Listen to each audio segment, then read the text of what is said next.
Next తో IT job పక్కా 5 lakhs challenge program లో చేరండి. కేవలం 100 రోజుల్లో జాబ్ తెచ్చుకోండి.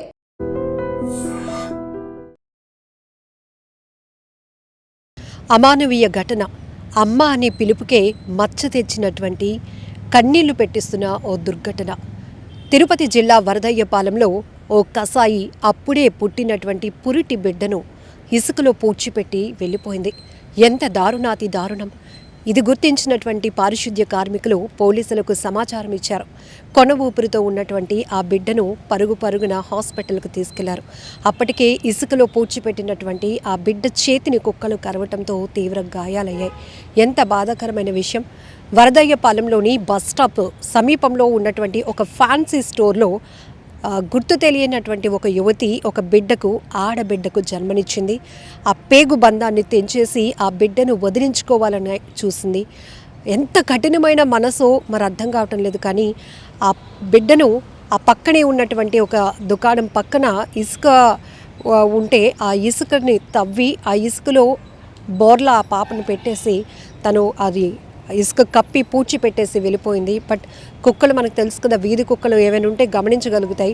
ఆ క్రమంలోనే అది తవ్వుతూ ఆ పసకందు చేయిని కూడా కొరికి గాయపరిచాయి. ఆ తర్వాత ఏదో బిడ్డ ఆనవాళ్ళు గమనించినటువంటి పారిశుద్ధ్య కార్మికులు, ఎందుకంటే వాళ్ళు రెగ్యులర్గా రోడ్స్ అన్ని క్లీన్ చేస్తూ ఉంటారు బస్ స్టాపుల దగ్గర వాటి దగ్గర. అలా ఏంటి ఎప్పుడూ లేనిది ఇక్కడ ఇసుక దెబ్బలాగా కనపడుతుందని వాళ్ళు ఇమీడియట్గా గమనించగానే ఒక ఆడబిడ్డ తీసి చూసేటప్పటికి అందరూ మనసు చలించిపోయింది. కన్నీళ్లు పెట్టుకున్నారు వాళ్ళు. ఆ బిడ్డ కొన ఊపిరితో ఉంది, బతికే ఆశలు ఉంటాయి అని చెప్పేసి వాళ్ళు పరుగున ఒకరేమో పోలీసులకు సమాచారం ఇస్తే మరొక ఇద్దరు ముగ్గురు కలిసి హాస్పిటల్కు ఇమీడియట్గా పాపని తీసుకువెళ్ళడం జరిగింది. ఎంత దారుణాతి దారుణం! నిజంగా అమ్మ అనే పిలుపు ఎంతో అద్భుతమైంది అంటారు. ఈ ప్రపంచంలో ప్రతి పిల్లలకి కూడా అమ్మ నాన్న వీరిద్దరే దేవుళ్ళు. ఎందుకంటే వాళ్ళకి మిగతా ఎవరు తెలీదు. ప్రపంచాన్ని పరిచయం చేయాల్సింది కూడా అమ్మే. అలాంటిది ఒక బిడ్డకి జన్మనిచ్చి ఆ బిడ్డ లోకాన్ని చూసేటటువంటి క్రమంలో ఇక ఆ బిడ్డకి జన్మ లేకుండా చేయాలనేటటువంటి ఆలోచన ఈ దుర్మార్గురాలకి ఎందుకు వచ్చిందో తెలీదు.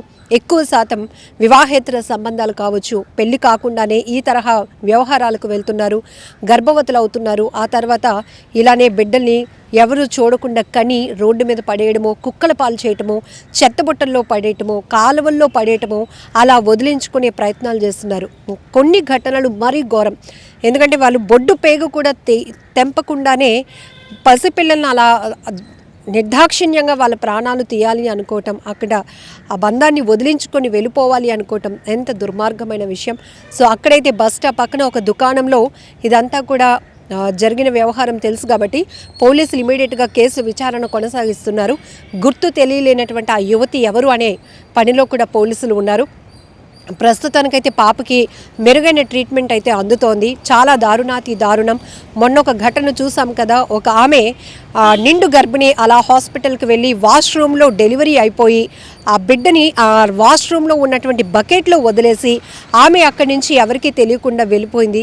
ఎందుకు ఇలా ప్రెగ్నెంట్లు అవ్వటం ఏంటి? పిల్లలు పుట్టిన తర్వాత పేగు బంధాన్ని తెంచేసుకొని ఆ పిల్లల్ని ఎక్కడ పడితే అక్కడ వదిలేసి చంపేయాలనుకోవడం, వదిలించుకోవాలి అనుకోవడం ఎంత దారుణమైన ఘటనలు. ఈ ఘటనపై మీరేమంటారో కూడా కామెంట్ బాక్స్లో మెన్షన్ చేయండి. నిజంగా ప్రస్తుతం ఉన్నటువంటి సమాజం దేనికి ప్రయారిటీ ఇస్తుంది? ఆర్థిక సంబంధాల చుట్టూ మాత్రమే తిరుగుతుంది. మళ్ళీ ఎన్నికలంగానే చాలా విరక్తి కలుగుతున్నాం. మంచి అనిపిస్తుంది కదా, లేడీస్ కూడా ఛాలెంజింగ్ జాబ్స్ చేసినప్పుడు చాలా బాగుంటది. ట్రాఫిక్ అసిస్టెంట్స్ గా నియమించిన ట్రాన్స్జెండర్స్ అందరితో సాల్యూట్ చేయించుకుంటున్నారు. ఫుడ్ డెలివరీ ఇవ్వటానికి వెళ్ళినటువంటి డెలివరీ బాయ్ అనిల్ పై కళ్ళ ముందు